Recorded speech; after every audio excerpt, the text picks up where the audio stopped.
Hello everyone, welcome. Before I start today, let me know if the volume is okay. I had some comments from a faithful follower who tells me that it's too low, and I was going to change the microphone. Obviously it wasn't working very well, but I haven't done it yet.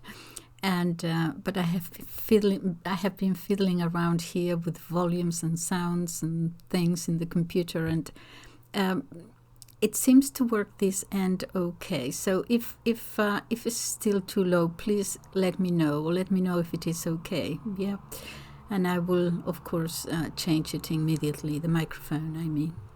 All right. So.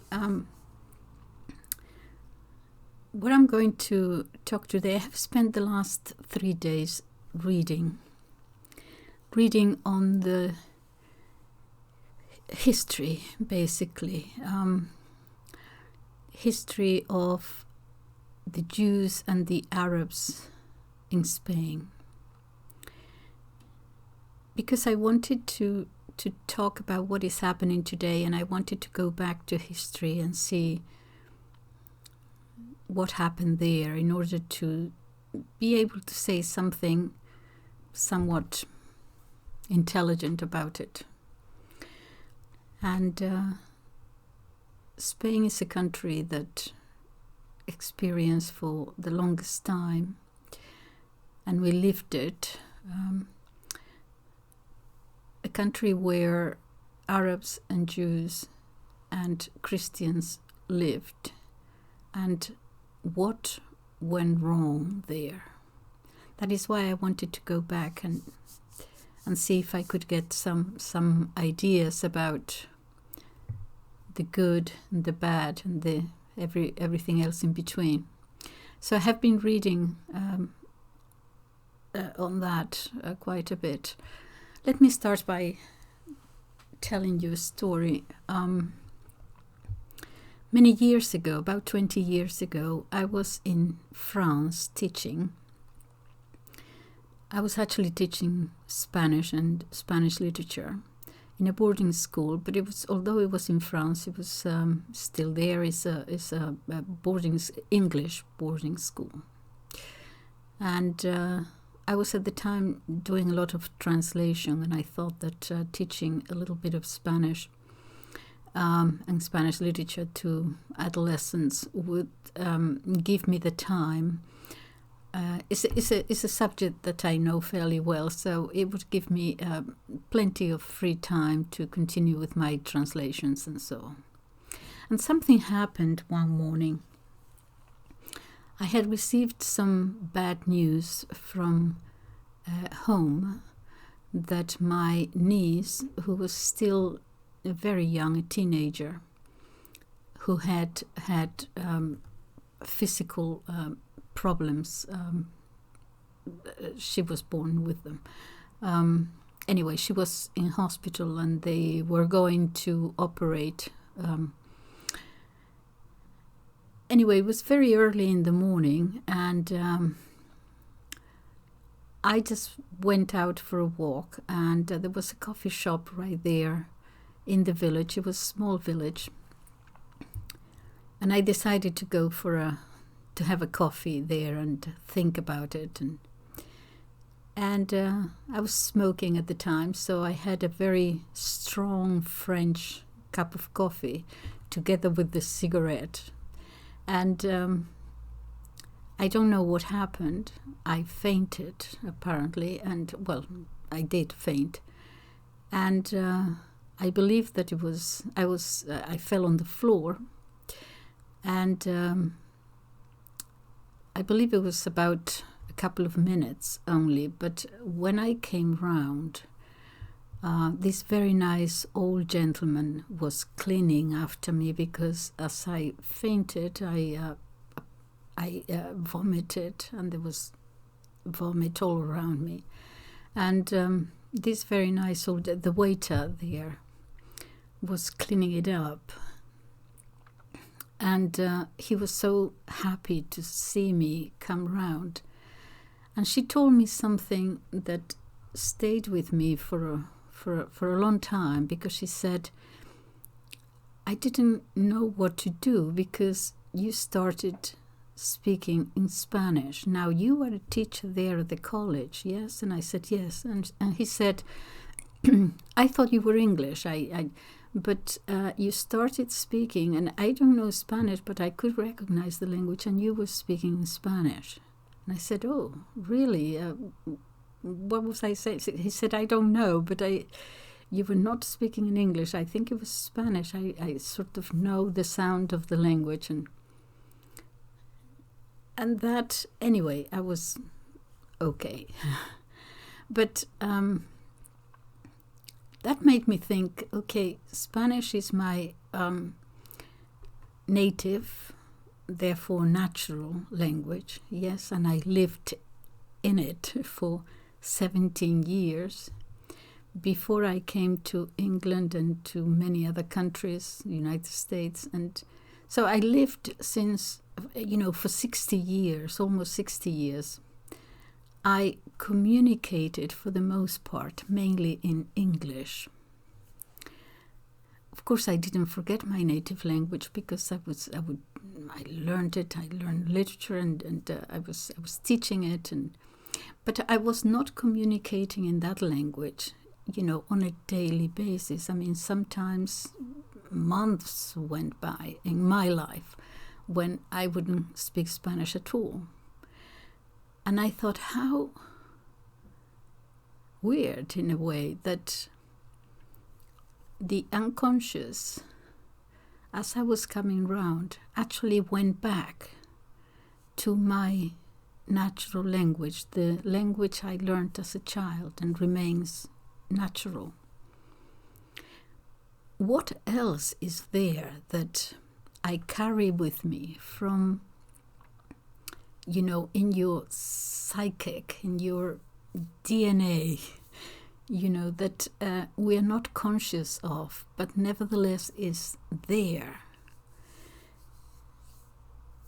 Even if I don't see it, even if I don't feel it, is there. And look at, after 50 years, I started speaking in the language of my infancy and my childhood.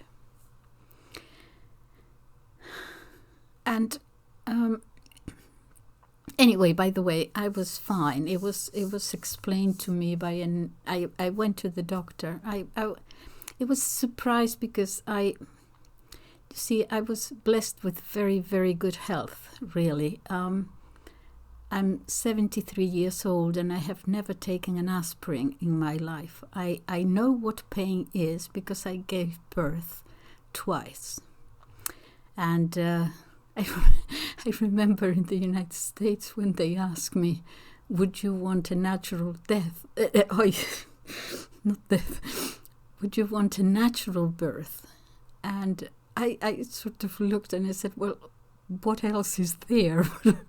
No, they explained that they could give you an injection to not feel the pain. And I thought, oh my goodness, no. An injection not to feel the pain. It was just so unnatural to me. When you're giving birth, there is pain there. It seems to me natural that you should feel that pain. I'm not a masochist, but to give an injection, anyway, you might have other different ideas about it. But I thought it was very strange. So I know what pain is because of that pain, but I have been, as I said, blessed with good health. And so I did go to the doctor. I avoid doctors as I avoid lawyers. I know it's kind of peasant, but anyway. But I did go when I said what happened here, and they explained. I had to ask them to explain it to me in baby language because I know nothing of biology or anatomy or anything like that. So I asked them to just explain it to me in a way that I could understand. And they did, in baby language, they explained that the brain and the nerves and the what they call it, the sympathetic system and the parasympathetic system, something like that. Okay, that there are functions in the body that we have no control over. You know, the digestion, for example, and basically what happened was that the coffee and the cigarette have send different is a different language to the brain. One expands and one contracts, as it were. And so, since it was very early in the morning and my body had been at rest, all of a sudden there was this infusion of contraction and an expansion, and the brain kind of thing. I'm sorry about this explanation. But the brain didn't quite know what in which direction to go, as it were. Okay, so it just shut off for a while in order to, I don't know, discern which way to go, as it were. So different languages, different communication was sent to the brain, and that is what made me faint. And so when I came round, I was fine. I was as fresh as a rose. Are you fine? I'm absolutely fine. Yes. Anyway, that was that. But the point is that what made me think about that, after my concern for what had happened, was the fact that I had spoken in this language that was natural to me, but I hadn't used it for such a long time. Put that aside for a moment. Another, I hope I'll bring it together. Another thing that I remember, this is about 3 or 4 years ago. I was watching a video by Dr. Jordan Peterson, who was explaining very eloquently what happened, what he wanted, his psychologist, as you all know, and he wanted to understand the human psychic of the person, the guard, at the prison camps during the Second World War. And he was explaining that, the Jewish people would be put into these trains that would go to the prison camps. Many of them died before they got there, and some of them actually made it. And when they came out of the train, he was explaining this, and they saw that it was a camp without ovens. They actually rejoiced.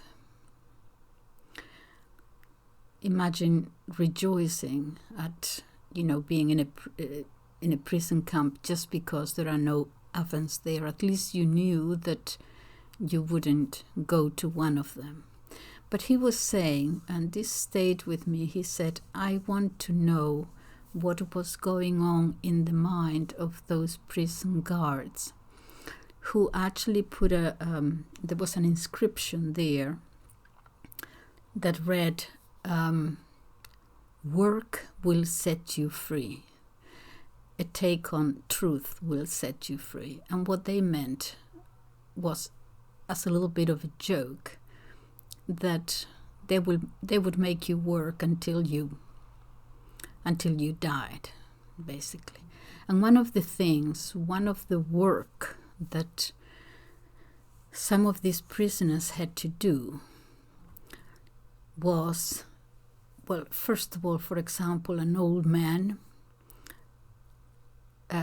starving, old already. he's already 3/4 dead anyway. And they would make him carry a sack of salt, weighing, I think he said, about almost 100 kilos, from one end of the camp to the other end. Now, it wasn't just, a room. This was like a city, okay? So it would take him perhaps over an hour to get to the other end of the camp, only to then, excuse me, go back with the same sack. It was kind of a joke. It was for him to work for no purpose at all, just to kill him, basically.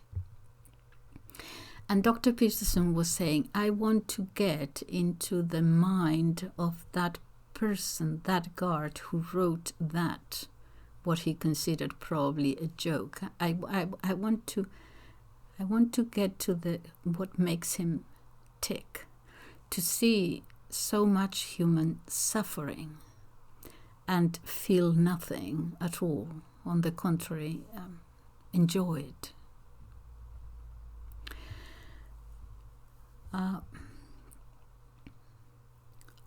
Something has happened in the last 3 days. Today is the 12th of October 2023, and a few days ago another war started between Israel and Palestine,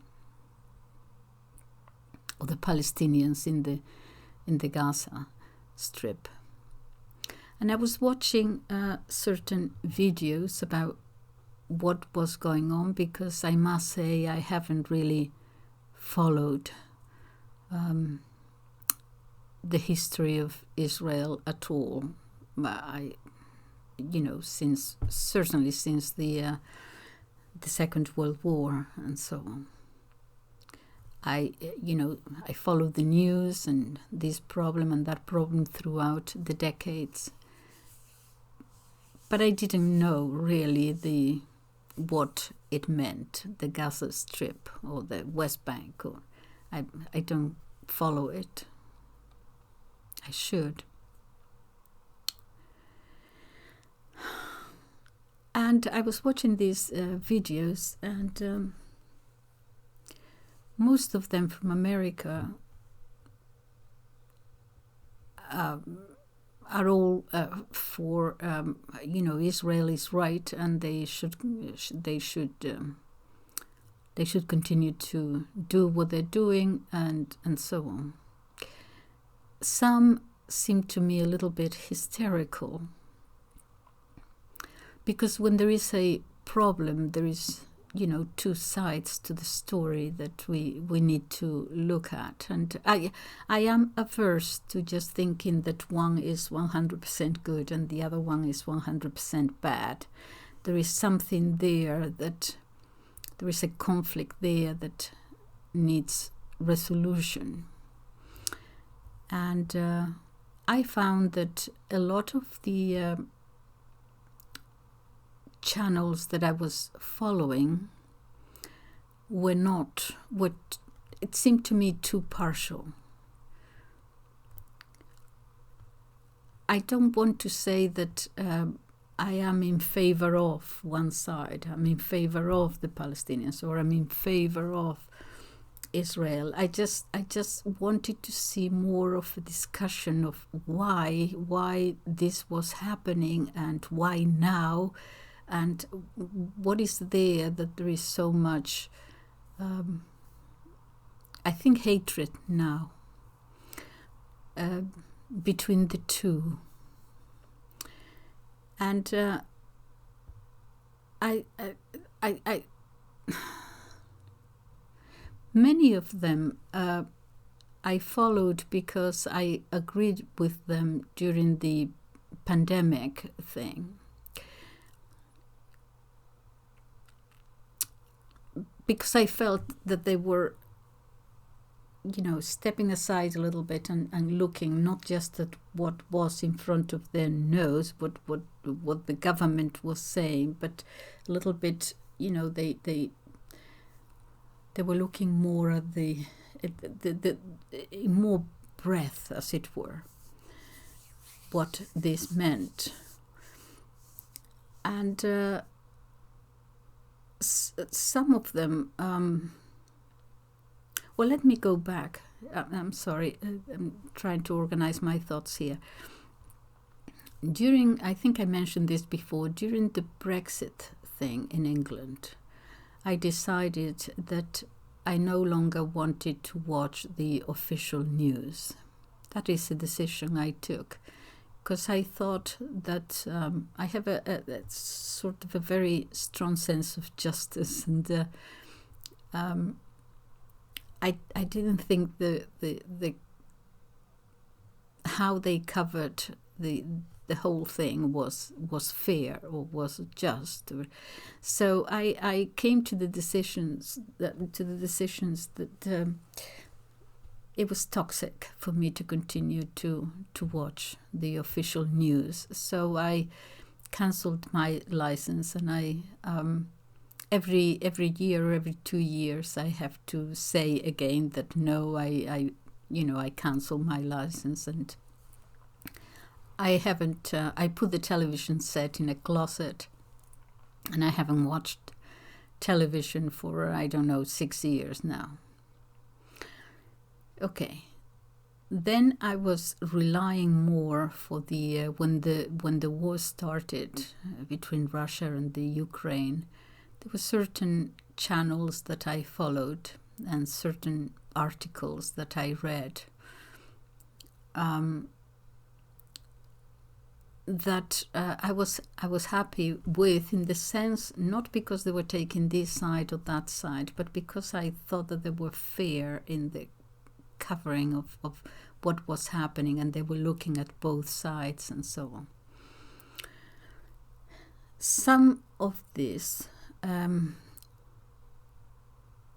now are all on one side, on the it happens on the Israel side, and so I don't think they're telling me anything about the other side, so I'm going to let them go too. So I have my the articles that I read and the channels that I watch are becoming less and less and less. They're decreasing in number. Don't know what I'm going to do, but I find that if I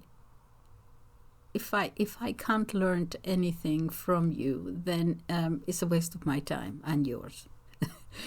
And I just want to say that it's not because they're saying something different from what I believe. That is not really it. It's just that it's only when I find that they're not being just, they're not being fair to explaining both sides.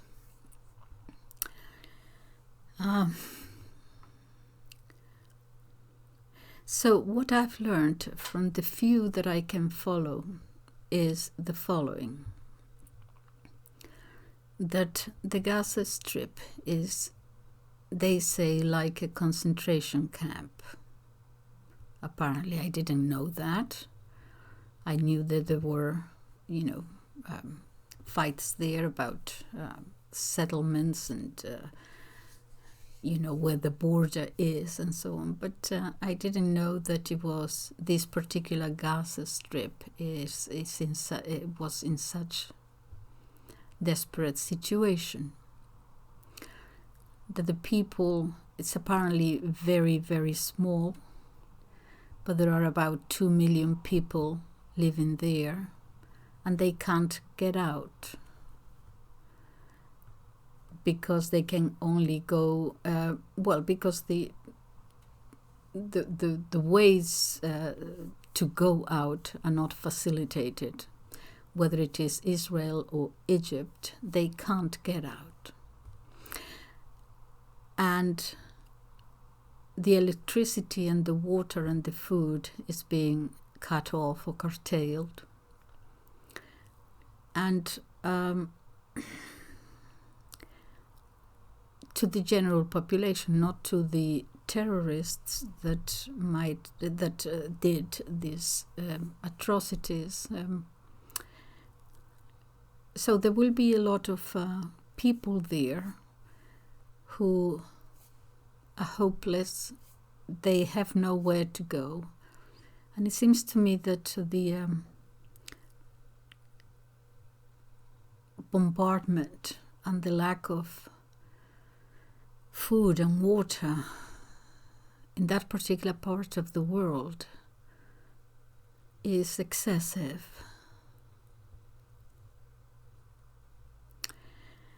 And so we come to asking this question,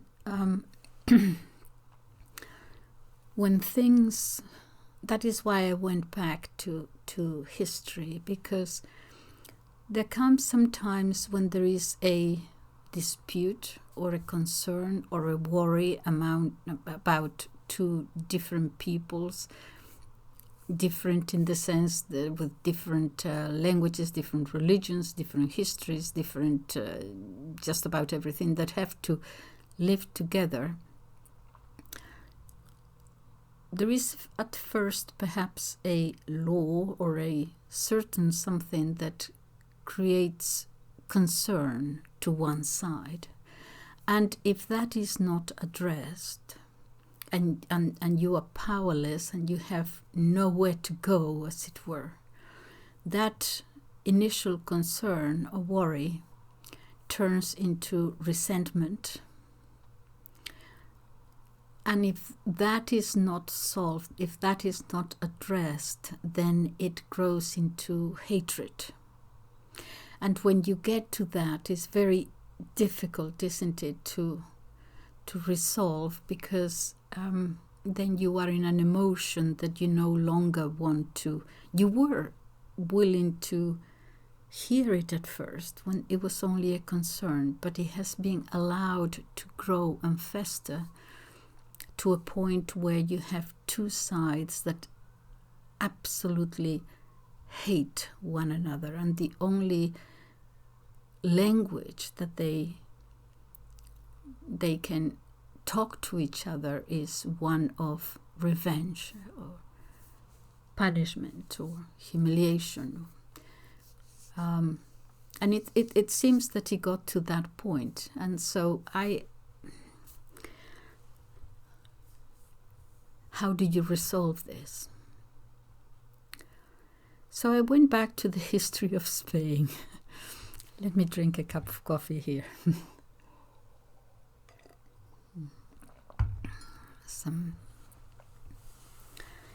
And how in the history of my country of birth, what happened there, just to see, because it seemed to have gotten to that point where the natives ended up absolutely hating the other side.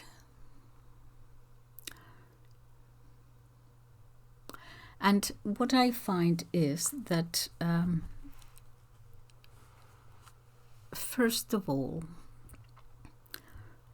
during the time of the Roman Empire and so on, there were Christians in Spain, and there were Jews.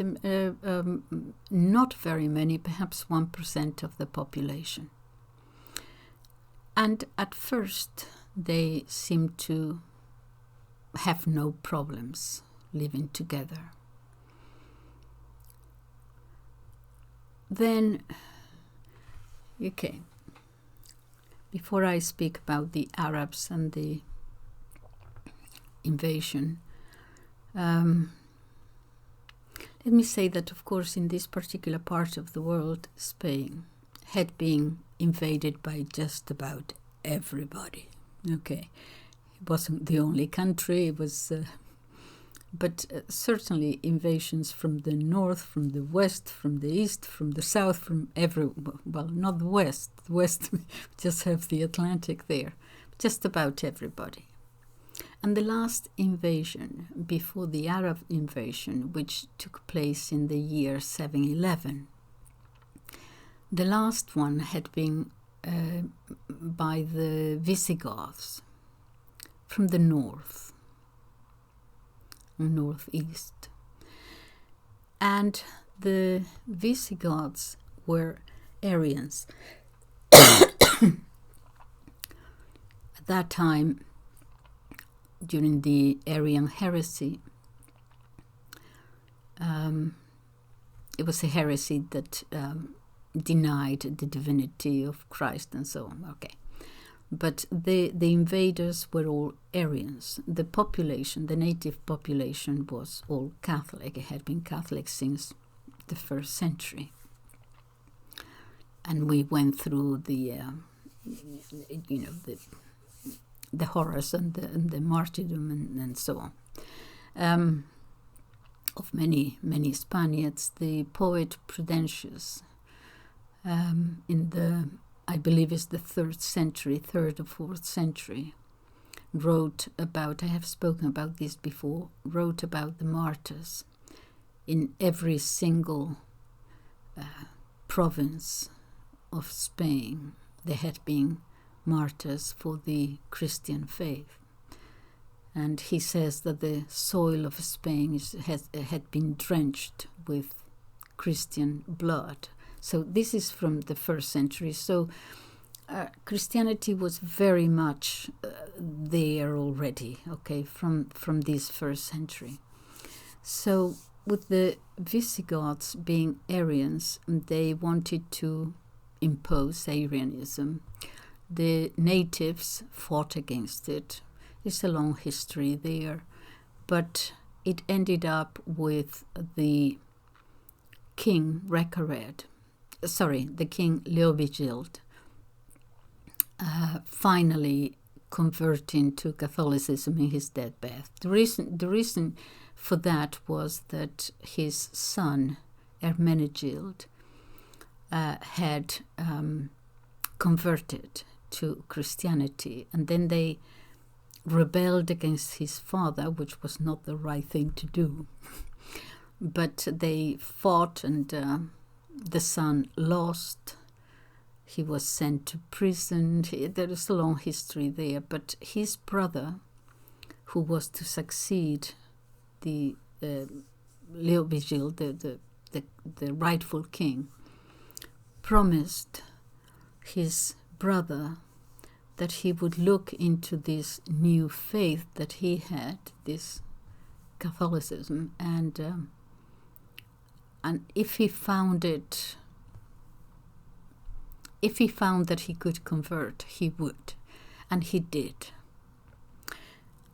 And so Leovigild, then, loving both of his sons, converted to Catholicism. Why am I saying all this? Because although the kings had converted, remember that religion and culture during those days was practically the same thing, yes? So even though the king and the crown had converted, the aristocrats had not, and actually hated it even more. And because the population continued in the old faith, there was this disparity there between the rulers, the aristocrats and the nobility, and the rest of the population. And they absolutely hated them. And so they took away, fearing that the population would rise against them. They took away all arms, even pitchforks. I mean, any means that the population, the native population, had to defend themselves or to rise in a revolution against them were taken out of their hands. So when, by the way, the Visigoths left nothing in Spain. They nothing, not a statue, not a calling card, not a souvenir, absolutely nothing. But what they left was that they opened the doors for the Arabs to come into Europe. And because the population could not defend itself, they had no means but their hands. The Arabs just came through all the way, the whole of Spain, all the way to France. Then the reconquest would begin, town by town, city by city, and it would take forever, centuries. The invasion took place in 711. By the 11th century, the wars would not be continuous every day, but it would, you would fight for a few years and then nothing would happen, and then another decade and so on. So, but by the 11th century, practically half of Spain had been retaken. There were some cities in central Spain, Toledo and Avila, that were back and forth, sometimes Arabic, sometimes Christian, sometimes Arabic. If you go to Avila now, small town, you know it because of Saint Teresa of Avila, it's near Madrid. Madrid is right at the center of Spain. If you go to Avila, you see those beautiful walls around the city, kept in very, very pristine condition. Just look them up. They're wonderful. I lived there for a couple of years, and they would go back and forth. Okay, so what remained of the caliphate was the south of Spain, Andalusia, Andalusians, you say. Okay, so and that would stay until 1492. Same year that we happened to end up in the New World. It's quite a history, but there you go. All right, but the general understanding of the population, the general gossip, as it were, the legend, the urban legends, as it were, was, rightly or wrongly, that the Jews had helped in opening the gates. Why would the Jews do that?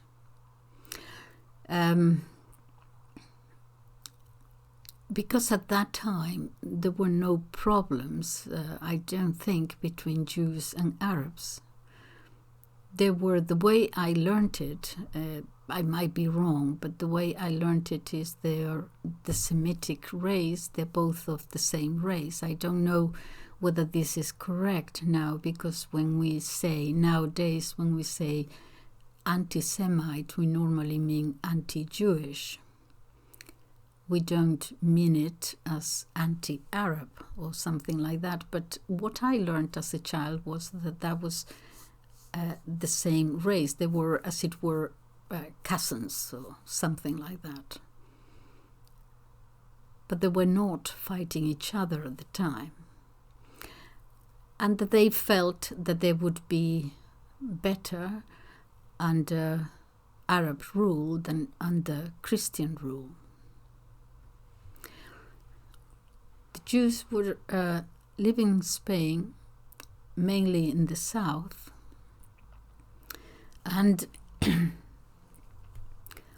when the Arabs came in, they seemed to have had no problems with them at all. Now, the Arabs that came in were not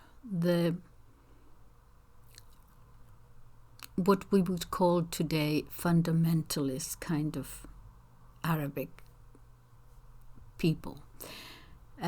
They were more, if I can put it in very simple terms, they were more the typical sort of oriental kind of luxury, as Arabs, as we see the luxury of the Orient, the people who lived in great wealth, the beautiful palaces, the gardens, the water fountains, everything was luxury.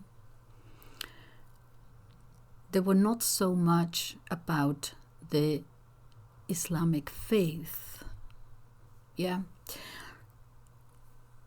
such. Eventually, there would be another invasion of those who were actually creating more of a war, of a revolution, because of the faith. So there was ones who were fighting because of Islam, and the others who had been the traditional, wealth enjoying Arabic peoples. And they would fight against one another. Eventually, that fight got to the Jews who fled from the south to more towards the north, towards Toledo and Avila and those places. Okay, so what I want you to imagine is that the Jewish population was perhaps they were the first immigrants. In other words, they would stay together as all immigrants do. When you go to a foreign country, you stick together with people who are like you, speak your language, and you share that culture. Think of New York, so you have the Jewish quarter and the Italian quarter. It's natural for people to live together in small units. And that is what the Jewish people did, being surrounded by a different culture and a different religion, the Christian religion. But there was not at that time any open war or resentment against them. As a matter of fact, they flourished. And we had great intellectuals and writers. And in the medical profession, the Queen Isabella, her physician, was Jewish, and so they got to very high positions in society, in business too, and commerce and so on. Everything was fine, as I can see, except for what happened next. And what happened next was a concern that grew into resentment, that grew into hatred. And I'm going to try to explain what happened. As the reconquest started from the north, village by village, town after town, it was your duty as a Spaniard or as a citizen of one of the kingdoms of Spain to go and fight, to go to the front, as it were. It was your national and your moral duty even to do that. And they did. But there was a law in the books in Spain that if you left your land fallow for over a year, that it no longer belonged to you. Someone could buy it. I probably from the government, I'm not too sure, but you were no longer entitled to this land. This could have been easily solved by changing the law because the circumstances were exceptional. You had to go to war if you were a male, as a Christian, against what they saw as the invaders. You had no moral choice there. But when you came back, having liberated that town or that village, what you found was that your land was gone. It no longer belonged to you. How can that be? Who did it belong to? In most cases, it belonged to the Jews, because the Jews did not have to go to war. They were, as I said, kind of resident, but they were not of the same culture, they were not of the same religion, and so they felt, and no one expected them to go and fight against the Arabs. And they didn't. But what they did, many of them, was to buy the land that had been left. So when you came back, you had no longer, you were no longer the owner of that land. That land belonged to the local Jew. And the resentment started. It could have been solved at that time, but it wasn't. So, and then if you could ask them for loans, the interest was extremely high. In some cases, we see by documents up to 250% interest for loans, and so on. Then a law was passed, since this was excessive, that if you were, the law was put in such a way that it read, if you were a non-Christian, you could only charge so much. They put a cap there at the interest that they could charge, which was decisively lower. And so many started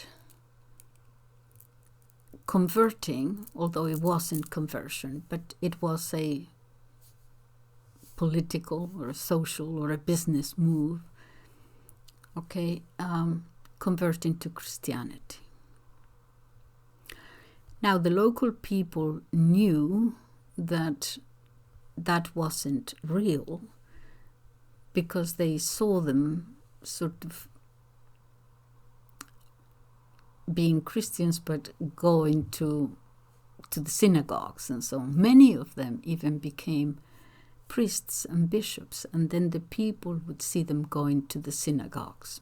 Okay, you have to put this in the context of, very early centuries, and how that felt to the local people who had lost their land, and now they saw it in the hands of what they saw as immigrants, who were then, in their eyes, pretending to be Christians, but they were not, and they were openly going to worship in the synagogues. And they felt that there are many incidents here, books have been reading, that the people felt it as an insult to them. You're laughing at my religion. I'm dying for it. We're dying to defend it. They saw it as mockery. Rightly or wrongly, you see that the thing was beginning from the bottom. It wasn't from the top that anything was coming. It's at the very beginning, it was brewing from the bottom up, as it were. Well, it's a long story, but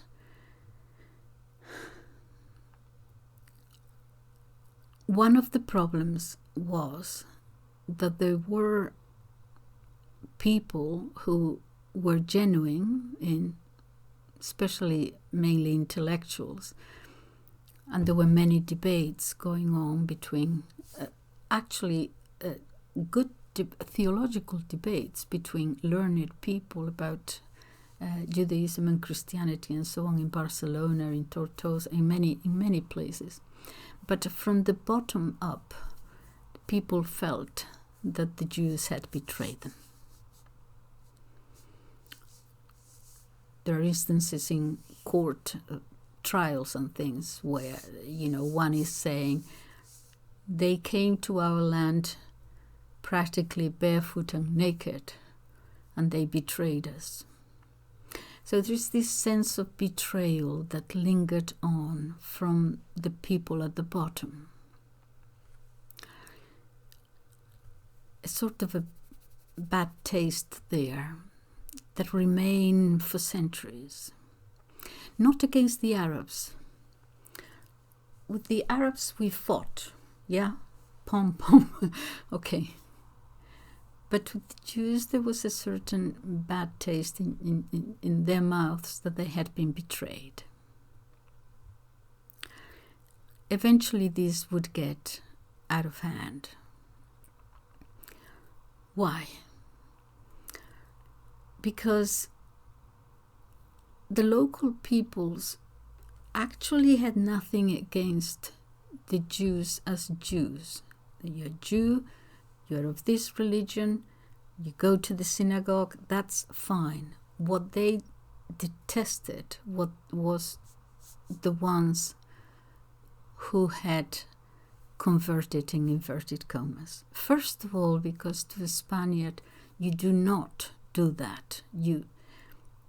It was like a betrayal to your own, the way they saw it.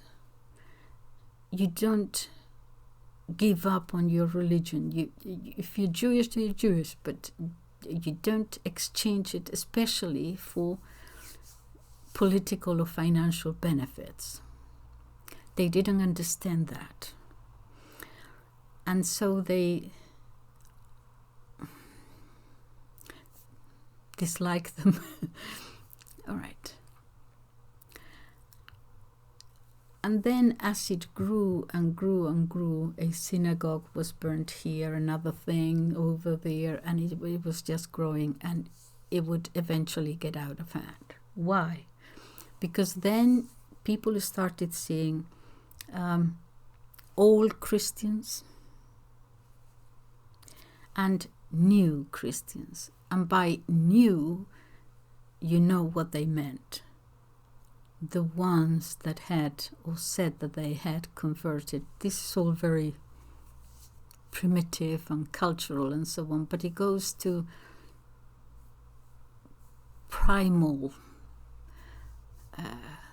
feelings and reactions. And so then it would be, okay, so you are a new Christian. Now, are you really? What do you mean by new? Are you really for real or are you not? The whole thing degenerated then as to whether how back you could go as to your Judaism or your Christianity.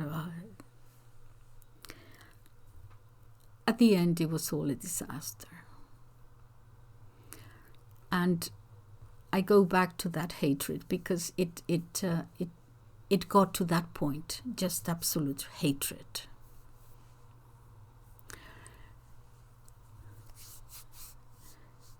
What Queen Isabella did, who was the queen that expelled them. You all know about the expulsion of the Jews from Spain.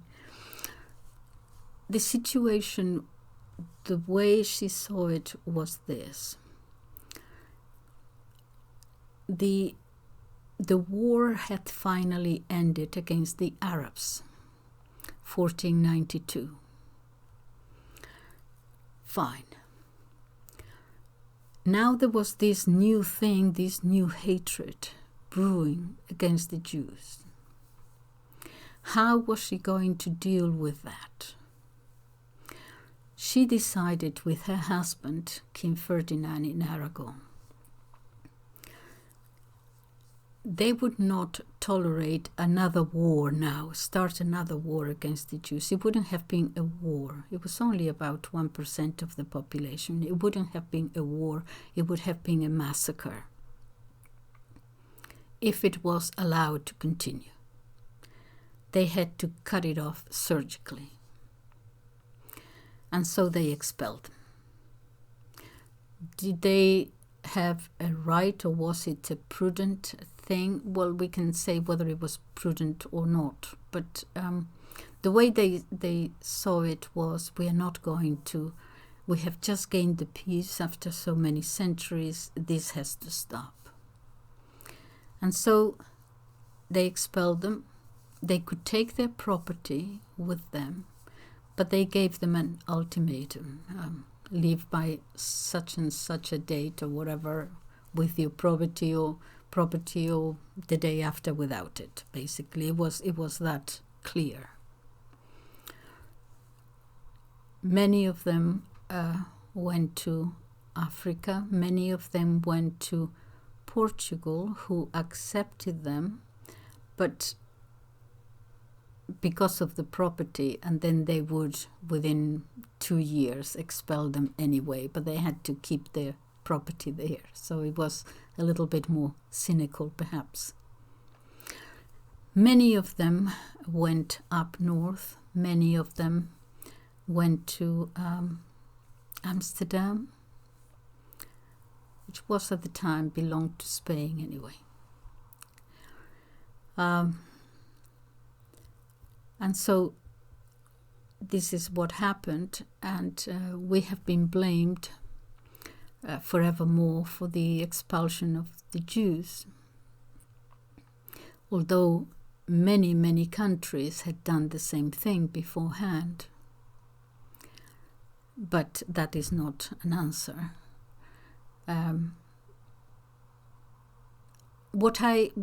I think that politically speaking, actually, for the Queen to take that decision, I can understand it. She didn't want another war. She wanted now that finally the invaders had been finally expelled. She wanted a reign of peace. She didn't want to have another problem there. Did she have a right? Well, we still ask that question today. I mean, if we put it in modern terms, does a country have the right to send back someone who's not a citizen, as it were? We're still having that debate. But anyway, that is the decision she took. Not because she had particularly herself any antipathy. She did not.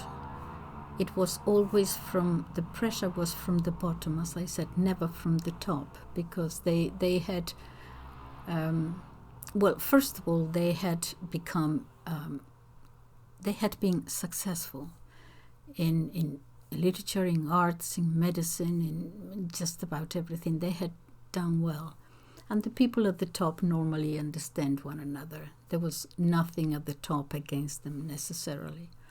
But it was, as I said, from the bottom up. And also, to be more cynical, is that the nobles and the monarchy from time to time would need money, as we all know. And this is during the expedition to the New World and so on. So you could always go back to very successful Jewish people for loans and so on. The at the top, yeah. They didn't particularly have anything against them as such, but it was trying to avoid massacres, because by that time synagogues were being burnt and the whole disaster. So anyway, what I am saying with all this is that I think the whole situation could have been prevented if those at the top who have the power to make and unmake laws saw that the original law that prevented the ordinary peasants from keeping their land was unjust. Perhaps a lot of it could have been avoided, but it wasn't. My point here is, I'm not asking you to be with me, against me, or whatever, but my point here is that the hatred could have been prevented.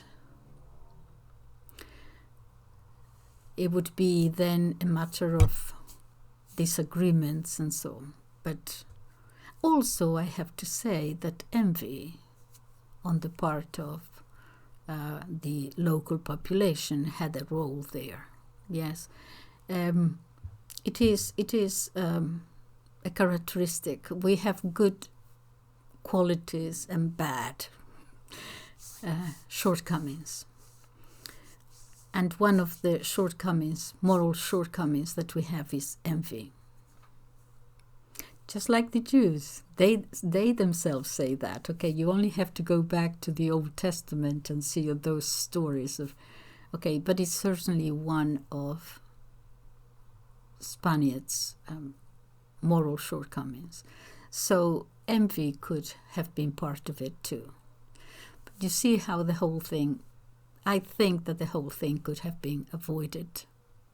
The hatred, at any rate, it remained for years, for centuries. I remember, I can't even tell you what she said, but I remember my grandmother, who would say things that I cannot say them here.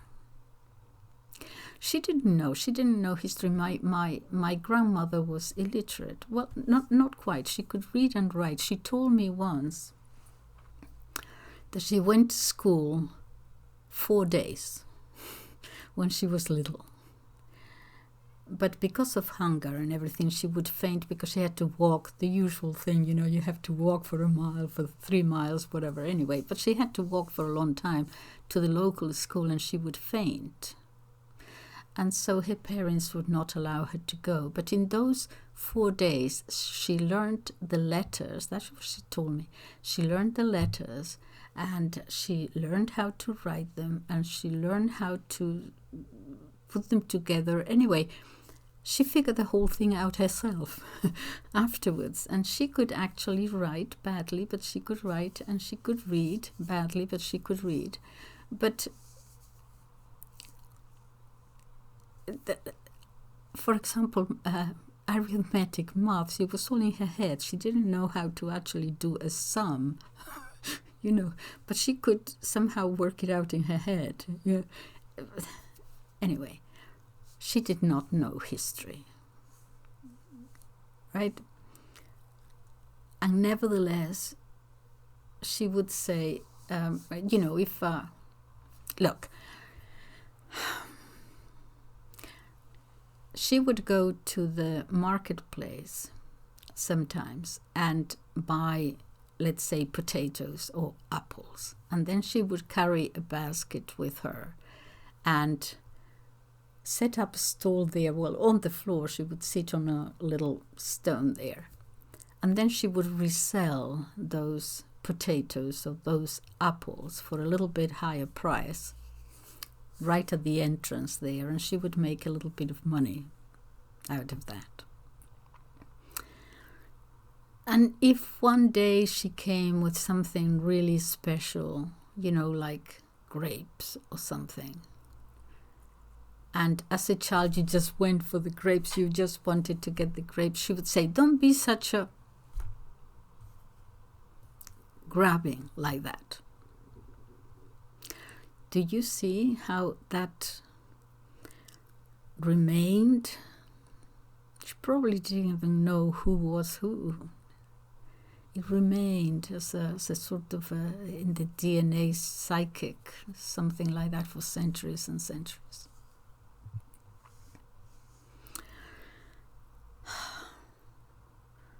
So what do I want to say? I want to go back to this thing of hatred.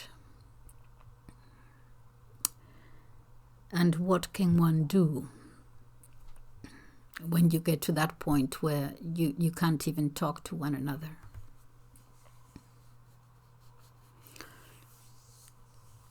I think violence in archaic history, in prehistory, and perhaps not so much prehistory, but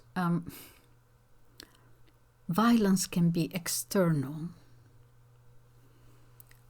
So someone is against you and you go and just kill him or something.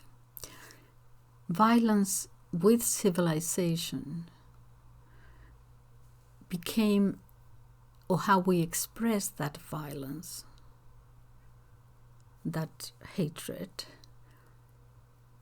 with in civilized society, normally on an everyday, day-to-day, we cannot express it outwardly, physically. It is prohibited. The state has taken that power of, if you do something wrong, you're punished, you're sent to jail, whatever. Okay. The feeling, however, stays within us. We internalize that violence. And it doesn't go anywhere. That's what I'm trying to say. It stays with us. And if we don't sort it out, if we don't clear it up, there are many different ways, spiritual ways, psychological ways. If you don't sort it out, it remains there and it boils to the point when eventually you use physical violence, because that is the only out that you have. And I think we are seeing this now. I don't know what the solution is, but I know that the solution is not to just say this side is 100% right and the other side is 100% wrong. That leads you to hysteria. And we cannot really, I'm praying that the United States is, because I see the comments coming from there, and a country with so much power, with nuclear weapons and so on, we have to be concerned that they don't get to this hysteria and this hatred of the other side, because in this hatred thing, you're no longer capable, obviously, of acting rationally. Emotions take over.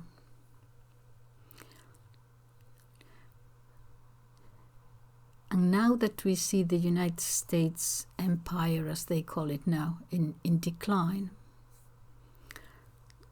I'm just hoping that there are some wise heads there, they have to be, that are not caught up in this, because the hatred thing is, I don't know what the solution is. I see the United States unwilling to cede that they may no longer be the only superpower in the world. And I am concerned. I hope I'm reading them wrongly. I hope I am wrong.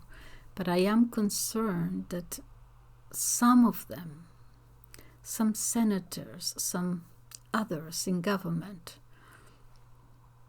that seem to have the attitude that we are not going down, and if we are going down, we are going to take all of you with us, because we are not going down, which is not very wise, to say the least, when you have the whole world in the palms of your hands, as it were.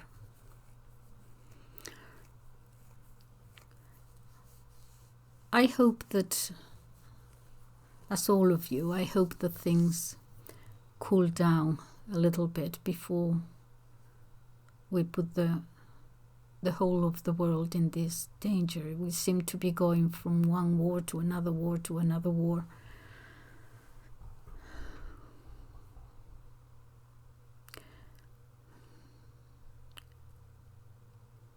dear, oh dear. What are we to do?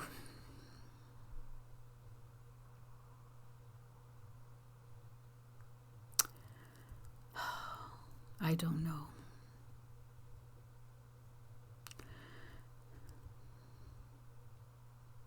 If only we could take a step back and just say, look,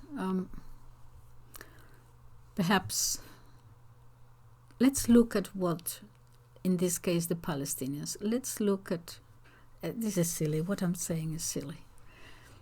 I was going to say, let's look at what their problem with us, the Jews, what is the problem that they have? But of course they know that already. So perhaps all we can hope for is that a cooling down and perhaps some wise statesman will come forth and say, okay, look, just for the moment, stop and let's see how we can sort this out. Israel is going to continue to be there. The Palestinian people are going to continue to be there. At some point, justice to both sides will have to come in. I don't know what else to say. I'm not saying very much here. Anyway, I'm not obviously trying to give solutions because I don't have any. But just perhaps hope that there will be some true statesmen, wiser than most, that will separate the two sides who have locked horns and see how we can preserve humanity.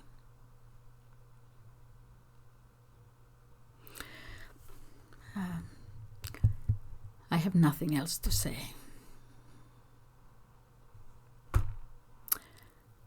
I think we're in need of, let us pray. We might end up recognizing that we are not gods and that we might need some help. If only we had the humility. Thank you. Goodbye.